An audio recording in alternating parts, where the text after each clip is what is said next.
Hello everybody, you're watching the Smoking Hot Coffee Show, where we talk to startup founders, cover internet startups, monetization, design, and marketing. I'm joined with... Hey guys, I'm Jeff Pelton. I'm down here in San Diego. And so today we had the pleasure of chatting with Chris from GetVero.com. Tell us a little about GetVero, Jeff. An excellent product. So GetVero sends emails to your customers based on their behavior.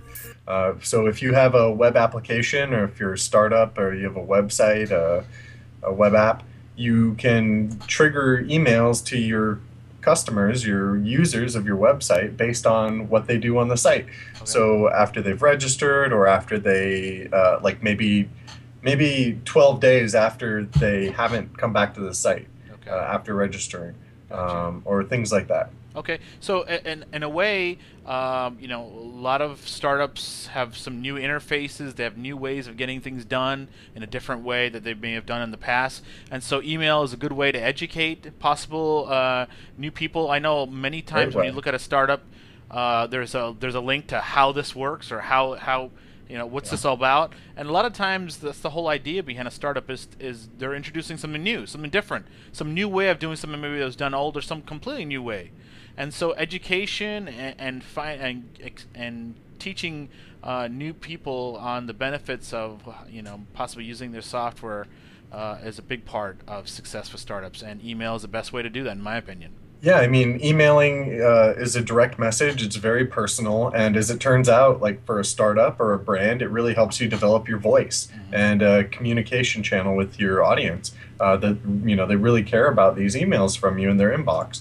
So it's really a channel, I think, that you mentioned, a lot of people forget to take advantage of. That's really important. Yeah, and so many times I sign up for beta for a lot of startups, and of course I get the invite, and then I don't hear from them for several months, and then I get a link to their product, and then I don't really hear from them. And so I think you know, getting the startups to really engage people once they've added the email beyond just the simple here's the link to the site, I think is an important thing, and Chris covers that a little bit in the talk. And of course, Chris is obviously behind an email startup, so he's going to talk a little about why email is important for startup founders. But yeah, definitely. But if you're a startup founder or entrepreneur, you should listen to this interview and be thinking of ways that we haven't mentioned, or that you might be able to use email to connect with your audience that you haven't thought of before. Exactly. Yeah, so without further ado, let's go to the interview.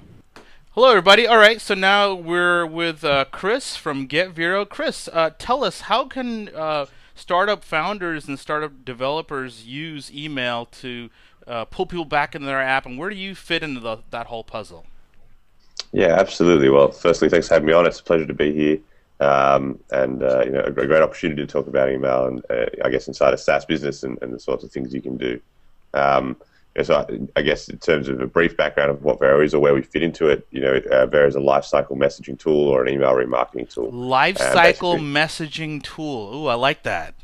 Yeah. So, you know, so the end game really is to be sending your customers emails that are relevant to them as an individual, and the net result of that is obviously that you're increasing engagement, the emails are more effective, and that's good for your conversion rates, so good for your activation, it's good for your retention as well. Would you say, I mean, most startups fail, 8 out of 10 fail. Is email one of the big reasons why a lot of these startups aren't making it? What's your feeling? Look, I think it'd be a big call to say that, you know, not emailing enough is the reason startups fail. But, you know, I think everything adds up, and the more you can do, obviously, to increase activation, increase retention, the better off you are. There's no doubt about that. Okay. Email is like the building blocks of every website these days. Yeah, no, I think, and there's actually a really interesting post I read last week from Ryan Hoover, who's the product manager at Playhaven, you know, talking about email first startups. I don't know if you read it or if other people might have read it, but you know, email is definitely it's a great place to start. It's cheap, right? It's very direct.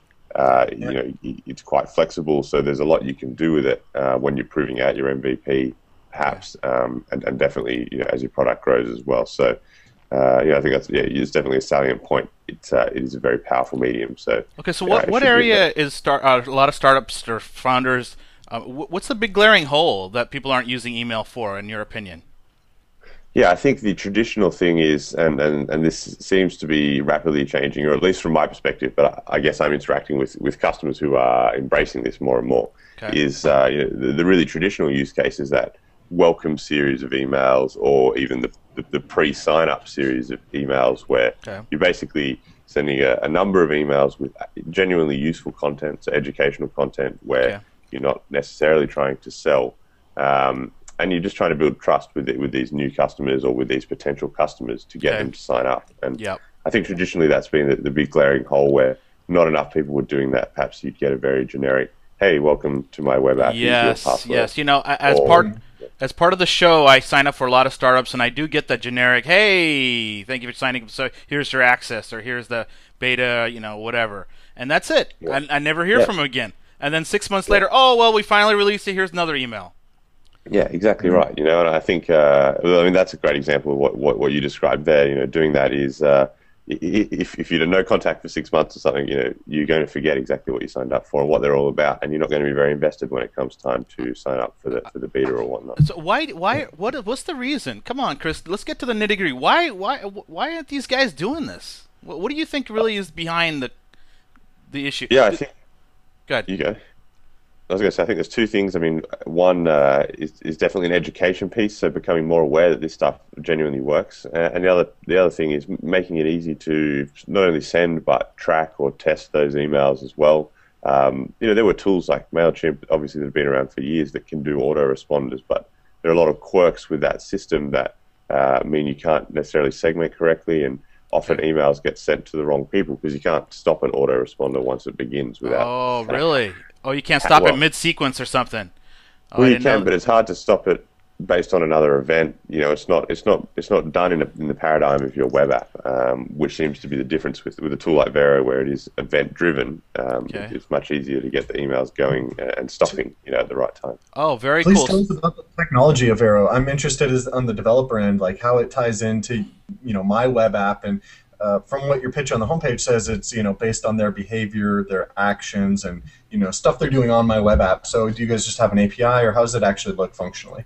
Exactly right. So we've got a REST API, and there's only really two functions in the API. I mean, the two important things are, one, like when you get a customer, adding them to our database or to your database, and the other aspect is tracking that customer's actions, so building a profile for that customer, basically. And most of our customers use JavaScript, so we've got a JavaScript snippet, which is very much the same as Mixpanel. So it's just like analytics tracking. Exactly. So you whack something in the head of your website, track specific events, and the rest is done. The rest is handled for you. All right, so let me get this straight. So, Chris, you're saying the ease of use isn't there, and you're saying that whatever solutions are out there, they may not be well integrated within maybe some of the developer, whatever platform they've built. Is that right? Am I hearing that right? Yeah, I mean, the feedback we get from customers is just that the paradigm of this event-driven email or this event-driven email marketing, it just makes a lot of sense, right? Being able to track what your customers are doing inside your web app and then trigger the emails based on those actions. It gives you much more granular control and the ability to send the emails you actually want to send at the right time. So, that's the sort of stuff we hear all the time, which is great. Yeah. So for me, it's like, Amul, it's like this is no longer spam. If they know what emails I need to see, and they're not going to show me the stuff I don't need to see. So we just talked to someone who the main use case of like tutorial videos and sort of getting you onboarded. You can easily determine if they're an expert or a novice user and deliver them the training material they need to use your web app. And to me, that makes a huge difference to get consumers like So actually, Jeff, you're okay product. with. You're okay with spamming people as long as you're not spamming everybody. You're segmenting the spam. Is that right, Jeff? Yeah, exactly. Well, it's it's personalized, it's customized. It is creepy, and it is advertising in a way. But wait, hold on. You did say creepy. You said creepy. Wait, so this is the problem I got to deal with, Jeff. Is there a lot of guys like, sorry, Chris? There's a lot of people out there that are just like Jeff that don't want to send a lot of email. What do you say to these guys? Look, I think on average, most people don't send enough email, but the answer is definitely not to just send tons of email. You can obviously send too much email, and you can, of course, spam people, and that is definitely not what you want to do. So yeah, I want conversion rates. Yeah, there's a fine line. Every business is different, and you have to be respectful of your business, and you have to put yourself in your customer's shoes, basically. But I think as your example a minute ago, where you talked about the people, you sign up for a beta or you sign up for a product and you might not hear from them for X, Y, Z months. Right. That's a classic example of where there's no harm sending a series of emails there that are genuinely educational. Yeah. As long as you get the customer's permission in the first place and give them the ability to opt out easily, and you're following the rules, then you should be trying to put yourself in that customer's mindset and actually send things you would want to read as the customer, and you'll find that you'll get a positive response if you're helping people. Why wouldn't they? I think what's going on, in my opinion, I think one is the phobia of sending lots of email, maybe not enough segmenting tools. The other is simply the developer or the couple of guys that are building this, they don't have a lot of time. They're working on trying to make this thing, and then they're not content writers. They're not like these marketing guys that are trying to find a way to make the issues that they're running into sexy and all that kind of thing. Do you see that as an issue, like the content piece?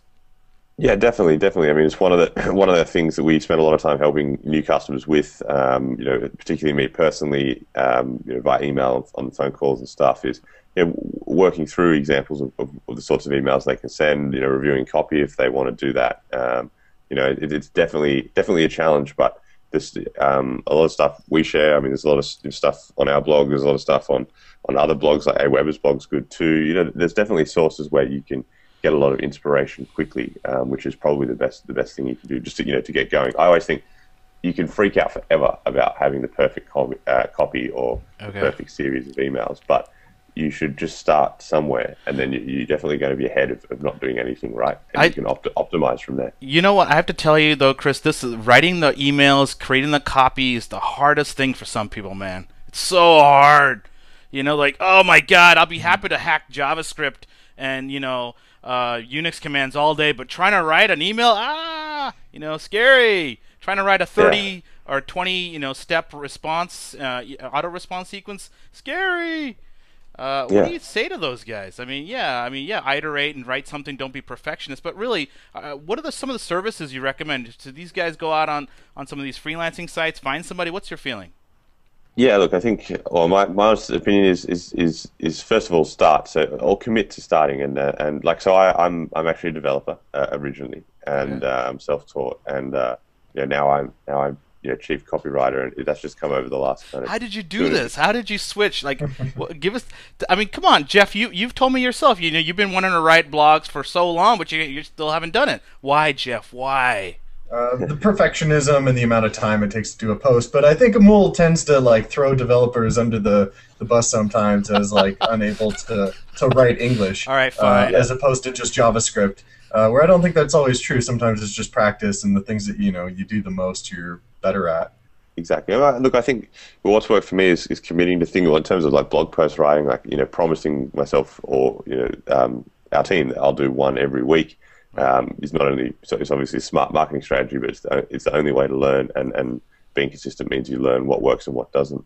Right. The same goes for copy. Just practice makes perfect. I think the sorts of emails we're talking about sending here are definitely, it's not spam. It's not trying to be some crazy in your face marketing tactic. You're just trying to be yourself and share your knowledge. I mean, if you're building a startup, you should have some knowledge of the market you're going into. You should have stuff to share. Just because you spend 24 hours a day thinking about your problem, right, and that's probably 24 hours a day more than all of your potential customers because you're so invested in it. That means you've got stuff to share just by the very nature of the beast. To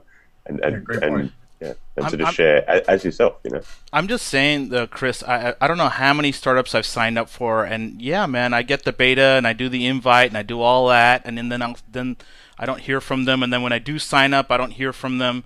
And I have to say, man, I think this is the one big area that is just, these guys have dropped the ball. And I think, interesting. I was gonna say, you're the exception. You're actually writing these posts. You do the development and you're actually doing the copywriting.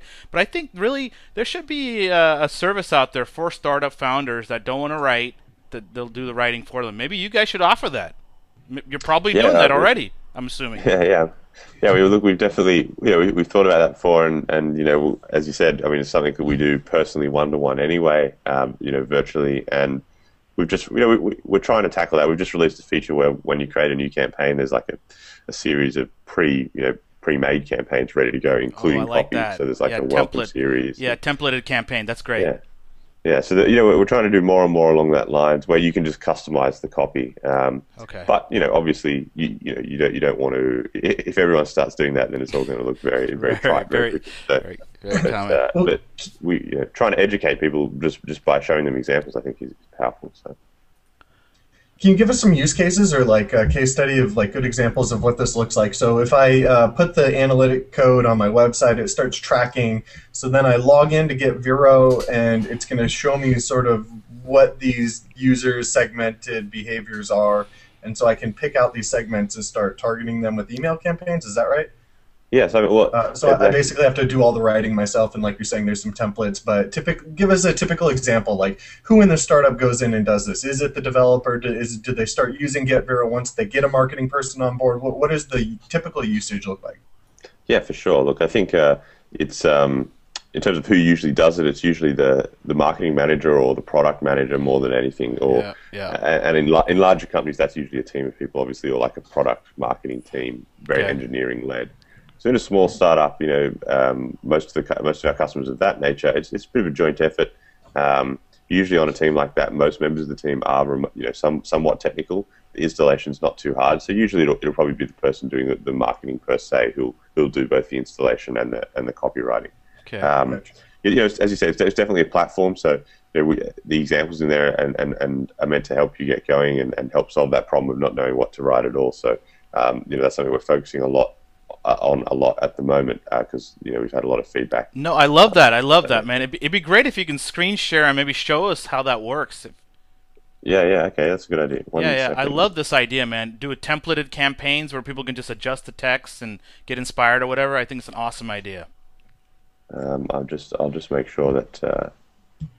It's almost like get the bank account numbers off the screen first. Right? Right. Take the B of A off there. It's almost like the designers that are getting snippets from developers, or the developers that get the design templates, and all these guys get content templates. I think all these ideas, putting these little templates together for these different functions, I think could be very helpful.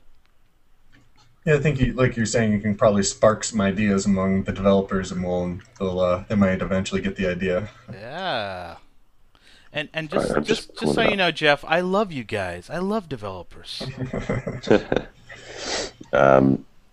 Okay. Yeah, did you figure it out? It's just that little screen share. Yeah. That's the bit I'm getting to. Okay, cool.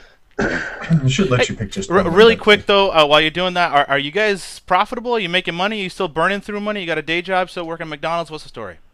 No. So we're not working day jobs. That's for sure. We've been working on this full time for a long while now. We're bootstrapped. We started via an incubator here in Sydney, and lived in SF most of last year, and came back to Sydney before Christmas. And we HQ's here, so for the future, and things are going really well. Okay. So we're profitable, but not as profitable as we'd like. And so I think we're at the point now where we have really figured out what we're building, and we've got happy customers. We've got customers who've been with us for a long time, and who are upgrading. Plenty of new customers coming on board. So it's a really exciting time for us. Awesome. So are you talking to us from Sydney right now, or SF? Sydney. Oh wow. Okay. Yeah. So it's a really good time, really exciting time for us. Marketing's definitely the thing we think about most at the moment. How can we get out there? How can we get in front of more people? How can we share better? How can we educate people better? So there's still a lot of challenges. I don't mean to say we've got it all figured out. That's for sure. And making the decision to bootstrap as well, at least for the foreseeable future, is a big decision, and obviously has many challenges as a SaaS business. But we're young and hungry, so you make it work. It appears that if you guys put together these case studies and examples and these templates, campaign templates, that sounds like a great way to get some. Yeah. Can you tell us how you're looking to grow right now? I mean, you're targeting software as a service startups, right? Small companies that need to find out that they can use you, and how and why they should be using you, right? There we go. Yeah. So, definitely for us, the main channel for growth at the moment is our blog. like education, basically, right? Yeah. Yeah, look, I mean, I think it's pretty well accepted or well, or spoken about often at the moment that content is king, and we've definitely fully embraced that over the last 5 or 6 months, and I don't think it's a lie. I think that there's so much you can do with content, and it's very enjoyable, it's very honest, it's very useful. And I think that's why it works. So for us, it's where we're putting a lot of our effort at the moment. Got you. And it's paying off. And look, there's still a truckload of stuff we need to learn. I'm learning to do better. That's a long road, man. There's content marketing. You got to really do the keyword targeting, and there's also a lot of time making the content itself. What have you found that really works in that area? Yeah, it's definitely a long-term strategy. Or, look, it pays off in the long term, but I don't think it needs to. It doesn't mean nothing happens in the short term. I've had good success so far. Trying to leverage distribution of other platforms to get at the very very start, so like Hacker News and Reddit. Okay. Those sort of platforms are genuinely good, as well as your own network. So anyone who's got a good good number of followers, etc., and is happy to support you. Getting them to retweet, anything you can do to get your first eyeballs is powerful. But from there, it's not a lie. Like if you write good stuff, if you write stuff that people are willing to share, they will share it. Right. If you write good stuff, they will subscribe. And then trying to cultivate that community of subscribers you have. So make sure you listening to what they're saying. If they're asking for certain blog posts, write those posts. So giving back, and it kind of becomes a little loop where you've got people who are interested in what you're putting out there. You're interested in what they're doing with it. You get more ideas from them, and around you go. Have you guys been able to pull off like a powered by Vero at the bottom of these startups emails? Is that even? Look, it's something people throw at us all the time, and something we've thought about. We personally don't feel that it's something that we will ever do. I think it might be a powerful tactic to grow. Okay. So who knows down the line? But I think it just would feel wrong if we signed up and someone did that to us. So well, no, of course it's you give them a discount. Hey, here's the cheaper version. Just put our powered by thing. Yeah, obviously, we've thrown that out there with a bunch of people, and most people say that we'd rather pay, sort of thing. So gotcha. Right. Which as ever, it's just driven by what people want. So we will see. Of course. We'll see in the future if people say, "Oh, look, we'd rather do that for a discount." Then we're all ears for sure. But, gotcha. You never know. Maybe some of these startups getting started love the free version or a discount. Yeah. Yeah, exactly. Yeah, that's a very good point. It's a very good point. So. We'll get in touch if you're one of those and listening. We can have a chat. But so far, this is definitely not built into the product or anything like that. Okay. All right. So we see your screen. Walk us through. Yeah, cool. I mean, this is a dummy account, so and it's recently been cleaned out, so it's not going to have a whole ton of data on here in terms of reports and stuff. But as an example, I mean, this is where the main magic happens, and this is the triggered emails dashboard. The magic. So there's a couple of examples in here, and look, I could talk about it all day, obviously, and that there's lots of things to go through. But how about we just focus on creating a campaign sort of thing and showing you that process? Okay. So I'll just go, new email campaign is very, designed to be, I guess, similar to easy to use as a MailChimp or something like that. Oh, I like that. Yeah, I like this. Yeah, this is great. Yeah. This is really good. So, I mean, these are the examples I'm talking about, and we've kind of just put this live, and they're all examples, and whichever one you click on, some of them might have a couple of emails in the series, some of them just have a single email, but the copy's all in there for you, and the triggers are set up, and the events are set up, and then it just tells you what you need to install, basically, to get that particular campaign going. Okay. Let's click on one and hope that it works smoothly. Okay. So some of these require setting up like triggers or hooks from the website, like customer loyalty that they visit. That means they ordered twice. Yeah, exactly. So I don't know. We'll click that one, right? Because you mentioned it there. So in this case, you can see here, it's got all the triggers set up for you. So in this case, the aim of the campaign is to reward customers perhaps who have purchased from you before. So in this case, we're saying when a user, and this is more an e-commerce example, so maybe it's not a good one to click, but when a user begins checkout, you might want to wait 7 days, and if they haven't received this email first of all, and also if they've actually bought from you before. So that's the loyalty piece, saying, well, I only want to send this email if they've actually bought something from us once in the past. Okay. Right. Then I want to send an email. And there's a lot of stuff you can do with these filters here. Yep. Looking at past actions, making sure they don't do something in that 7-day time period, checking what campaigns they've received, standard sort of user attributes, using named segments, tagging users, all sorts of good stuff. So you can get quite powerful here. So once you've defined your conditions, you can then scroll down, and this is where you create your email. Okay. It's probably pretty familiar. It's similar to a lot of other ESPs. By default, here's the copy I'm talking about in this example, where it's pre-populated. You've got this rich text here. You can do a plain text version. Okay. You can use templates as well. Gotcha. But yeah, I mean, what's cool about what we're hoping resonates with people is these examples, having the copy here and meaning you can just kind of change these variables. So far, we've had a few people say that that's really useful, really helpful. So it helps people get started a lot quicker. Yeah. Yeah, I think so. And as you said, I mean, it is nervy emailing your customers. I'm not saying not taking away from that at all. So if you've never done it before, having some guidance on tone, on whether you should be pushy or not. It gives you some reassurance that other people have done this and it hasn't blown up in their face. So no, listen, man, I love this. The fact that you got a template in here is awesome. Yeah. Yeah, cool. And look, I mean, that's kind of it. Like it's not meant to be complicated. It's meant to be easy. It's meant to be visual. The power's in the triggers here, and once you customize it, you hit save, and away you go. Nice. Yeah, it's really great. I love all the filters and triggering there. You can get an idea of all the all the options and things you could do. I mean, Amul, one of the things that I love though about the top of the filtering, I think, was like it doesn't send it if you've already received the campaign. So sort of like exclusions that make sure that the spamminess and the blow up in your face stuff goes away, right? Like quit annoying me when I've already kind of seen this before. Things like that, or just make it really smart and intelligent and useful to the recipient, I think. Yeah, exactly. I mean, and that's exactly right. Like, even something like you might have a reason to send a customer an email more than once, but you're right. I mean, this filter means, well, maybe you only want to send them that email once a year or once every 6 months or something, rather than every time they go through checkout or whatever. So, yeah, all those little controls do make a difference. As you said, you're trying to get away from spam. You're trying to be useful here. So, spot on. Yeah, it feels personal, less of a blast. Yeah. Exactly. No, I completely agree with you. The trick here is finding out how to stop the machine. Obviously, you want the machine going, but how do you set up these things to stop it from annoying people? Yeah, I agree. Exactly. Are you able to pull in variables from your customer database, like to make it more unique? Since I mentioned that, like, do you drop in their first name and simple things like that, or is there anything more complicated that we haven't thought of?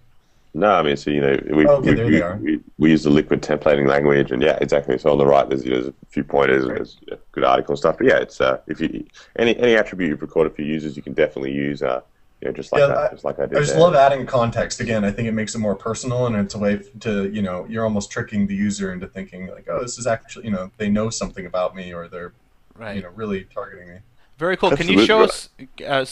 Chris, can you show us a couple of other your little other templates you got in there? Yeah, sure. Hopefully clicking back will work all right. Free trial ending is a good example as well. Yeah. Well, it's good if it uses the right thing. But yeah, so basically, actually, I'm just going to start again because what I think it did there is it kind of muddled up the two because I just hit back. Okay. I could be wrong. We'll see. Okay. Cool. Well, as I said, we only pushed this live a few days ago, so it's no problem. It's obviously got a bit of an error, but the example here is like maybe you want to send someone an email 3 days before their trial ends, or 2 days before their trial ends, and in this case, we've got a 14-day trial, so I was using that as an example. But basically, after someone signs up, 12 days later, you want to send them an email. So you do that, and I'm just going to change this as well because I'm not entirely sure what it was meant to be. Okay. That's okay. So in this case, I mean, we use this in our own system, and we say, well, when a user signs up, we send them an email, 12 days later, on 14 days later as well. Okay. This filter means, you only send it if they've never received this email before. Okay. And this is a very simple one, right? Like, there's nothing too fancy about the filters. Right. And then the copy down there is, trying to give you the best of what I've seen other SaaS startups do. And I really like this particular copy, that's why I picked this one a second ago. Like, I think a lot of free trial ending emails that I see are very much like, hey, your trial's ended, we've locked your account today. There's a time and a place. Yeah. There's a time and a place for that. Yeah. And I think you do need to get pushy if people have invested properly. But this is some copy that I've seen used, or a variation on some copy that I've seen used by Emil at Help Juice. They're a cool help, knowledge based startup. Yeah. And the copy's like much more. Look, have you made a decision concerning our software yet? Right. If you have, fantastic. Here's a link to upgrade. Like, we're really excited. Welcome aboard. If you haven't, that's cool as well. Let's talk about it. Like, what roadblocks are you facing? Right. Let's set up a time to have a chat and work through those roadblocks. I don't know. I just like that because I think it's much more realistic. It's much softer. It's much more personal. Right. You should be trying to help people, use your software properly. I mean, that's the end goal here, and then they will become happy customers. So, of course, that's why I like this copy. Yeah. No, this is great. This is really great. Yeah, I like that. Let's look at one more, if you don't mind. Yeah, sure.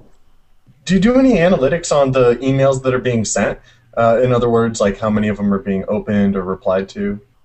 Yeah, I mean, that's good to look at as well. I'll just go back to the dashboard. Well, yeah, I might look at one of these ones that's already set up. We'll kill the two birds with one stone there. But I think I actually just noticed it does sort of show that a percentage opened or clicked.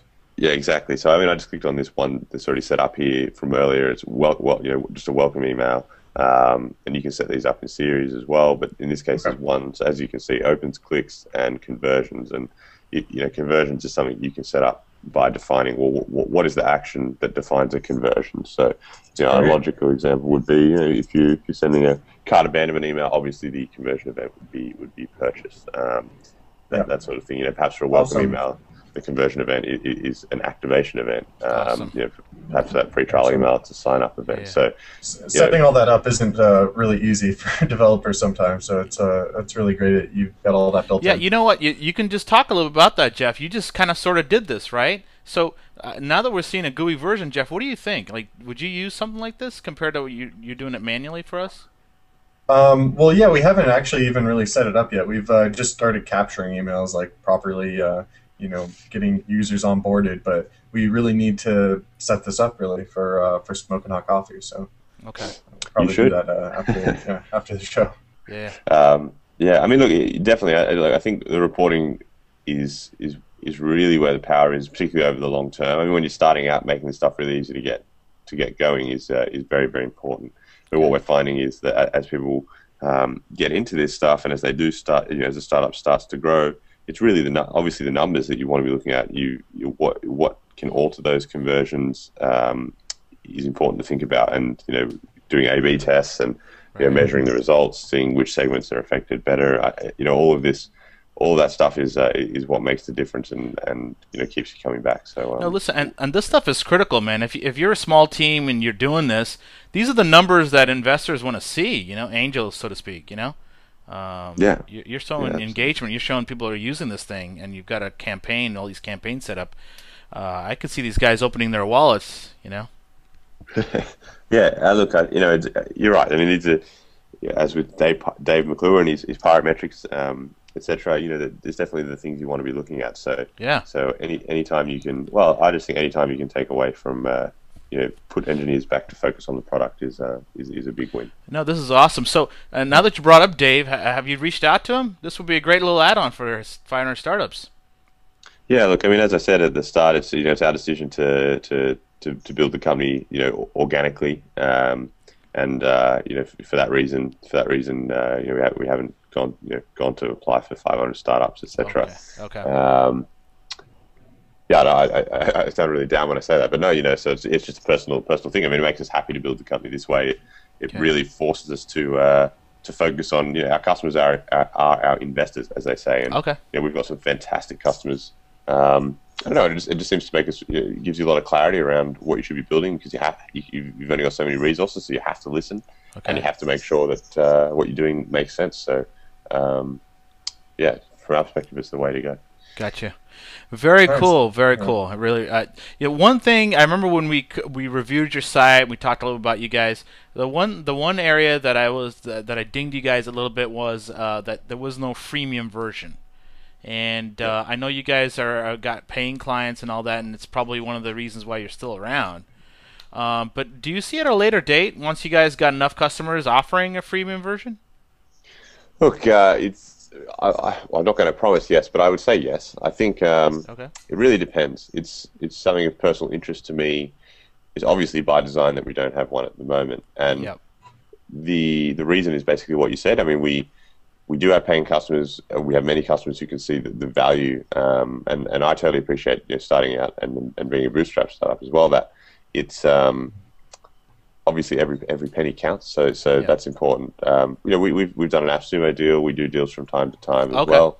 There are there's lots of ways around that. But by and large, we want to get people who can see the value at $50 a month, and we want to build a product that is going to add value at $50 a month or more, or $500 a month or 10 times the value, right? So again, it's just one of those tools that we think helps us to focus on doing that. In the future, I know MailChimp went through that process. I don't know what year it was, but I'm pretty sure I've seen an amazing graph where they introduced their freemium and should see their growth curve. But they did that after they'd really truly figured out 150% product market fit sort of thing, and Right. knew where they were going. Gotcha. I think there's a lot of challenges to freemium. I mean, so it's probably a long-winded discussion itself, but I think Kissmetrics is a really interesting example if people want to check up on that. I mean, I guess first of all they've moved. They seem to have become a lot more serious about their free trial and things. They're really, it's quite not locked down, but like you should get activated, and then you convert. And I know that they've gotten rid of their lower tier, like I think it's $150 the minimum price now, or Okay. maybe it's 99. But I don't know. I think it's an interesting example of where they've obviously identified that for them, they want to be getting people who are seriously going to invest in this tool, and it pays off for those people. So I don't know. I think there's lots of good examples of freemium, and maybe some examples where it hasn't worked out so well. So we will see what happens. Well, so the other question I wanted to ask you is, you were in San Francisco, now you're in Sydney. How does that feel to you? Do you feel like you did the Silicon Valley thing, and now you're back home again? Like, why did you leave, and are you going to go back? Yeah, for sure. Look, I don't think it needs to be black and white. San Francisco is a fantastic city. It's obviously the center of the world for this sort of stuff. I'll be back in June, and I'll be back every. Do you want me to turn my screen sharing off? By the way, I assume I'm not. Yeah, you can go back to your. So I'll be back in June. We'll be back regularly anyway. We've got lots of friends there and good connections there, and I think it's a logical place to go back to. For us, coming back back to Sydney has been really good. The Sydney startup scene is growing. There's like Big Commerce, Atlassian, Okay. Campaign Monitor. There's a lot of big startups that are here now as well. Okay. That are really leading the way.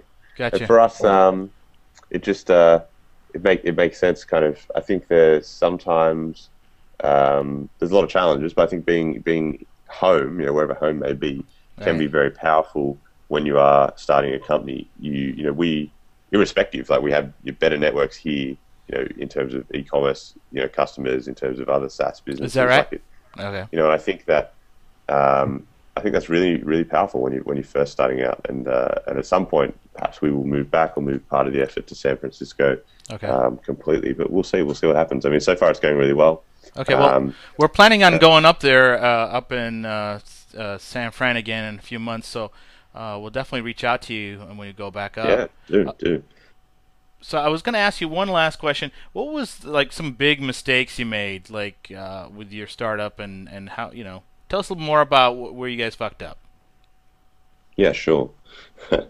There's lots of things, and I'm sure there will continue to be lots of things. It's the only way to learn. I think the hardest thing is always just if you fuck up, then just getting back up and getting back on, and not being. I don't know. Someone said to me the other day that the best startup founders, or the most impressive founders they've ever met, have always had I don't know what the right word is, but just a very casual, like almost laughing at their own stupidity sort of attitude about things. And I don't know, that resonated with me because I thought, well, yeah, I mean, if you screw up, you've got to have that ability to go, shit, that was ridiculous. But then see what you did wrong and do it better, right? And that's all you can ask of yourself. So Okay. I don't know. Look, the one big thing that I wish that we'd done earlier is our blog. We started in October, I think. Put in a good effort for 2 months, kind of there over the Christmas period. We we still did a bit, but so kind of October, November, we proved this is going to work. And so this year, for the last 4 months, it's been going really well. But I wish we'd done that from like 5 years ago. I don't know, but like I wish we didn't know what we were going to do. But I think you could genuinely, starting out with the blog, if you've got a landing page for a product, and it's a serious product in a serious area, write the blog for like, I don't know, like whilst your developers are building, just write amazing stuff. And because you've still got stuff to share, and I think it's the best way to build up a list of people who trust you. It's the best way to give credibility to yourself and to your team, and as long as you're writing genuine stuff, that will happen. And so I wish we'd done that earlier, before we had even built anything, or whilst we were building things. So that leads me on to another final question. So obviously writing is one way of creating content. What about creating case studies via video or screencasting? Are you guys exploring that? And if so, when and why? And yeah, look, it's funny you should ask. It's on my in my diary this week. I've been lining up a few people I would like to do that exact sort of thing with. So virtually the same stuff we do on the blog anyway, but just doing a video version of it and see how that performs. And the format would probably be along the lines of either a company that I've seen doing email marketing really, really well, or that I like, and talking to them about what their thought process was behind that. Right. Or one of our customers is the other one. The other thing I've been reaching out to some of our customers to say, well, why don't we do a screen share about what you do and what's led to success for you? So, gotcha. Hopefully, both those two kind of things will become a. Listen, I get your emails, man. I think you sent out one last week or something. I remember getting something from you guys, and I always open it because you've got great titles and there's a lot of educational content in there. No, also, it's just really good to hear. I mean, it puts a smile on my face. It's no, it works, man. It works. If you're writing this, you're doing a great job, man. Yeah, no, I mean, I think no, it's all me. So I write everything, and it's a lot of work, definitely. But I think there's no better way. It forces you to think about your product, about your market, be really clear about it. Trying to teach people basically it forces you to be clear about what your own thoughts are. Otherwise, you're going to be talking rubbish. And I treat it as, someone said to me recently, oh, well, how long do you spend writing a blog post? I'm like, look, it really depends. If I'm doing a guest blog post that I want to do really well, maybe it will literally take me 5 to 6 hours, including editing, and that's a long time. That is a long time. But they said, well, I just pump mine out in front of the TV on a Sunday night, and I said, well, are they working for you? And they said, not really. And I said, well, maybe that's because you're pumping them out in front of the TV on Sunday night. So I think that I take it really seriously, and I really enjoy it, and that's how you end up with hopefully posts that are original and interesting, is by putting effort in. That's great advice. Yeah. All right, well, cool. If people want to get a hold of you or start up, what's a good email, or what's the best way? Yeah, for sure. Please get in touch. You can email is chrish@getvero.com, or you can give me a call. So there's a number on our website, 415-562-8376, down the bottom or at the top, and grab me on Skype if you want as well. Chris Hexton, my name there, lowercase, one word. Look, I love talking to people.